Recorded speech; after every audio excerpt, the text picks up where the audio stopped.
que les institucions vulguin fer o te vulguin dir que sí, reciclant tu de forma individual se va a canviar, si això ens ensenyaven en el col·legi. Però no pot ser que tu com a institució me tingues que, o sea, vulguis aplicar un principi individualista a les persones i pensar que en això se va a solucionar. Aquesta individualitat se trenca, jo crec que per una part, quan aconsegueixes crear associacions o moviments com va ser Joventut per el Clima en el seu moment, no? O Extinction Rebellion, que també era un poc les seves diferències, però era un poc de la mateixa oleada climàtica,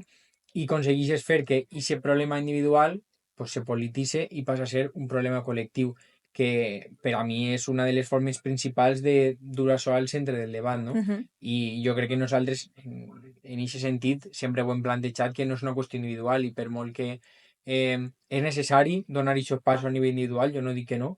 però sempre té que estar ficat en vista a que és una cosa col·lectiva, és una cosa estructural, sistèmica i que des de l'acció individual sempre s'ha a poder fer pressió, però mentre no se produís que una sèrie de modificacions estructurals la situació no va canviar.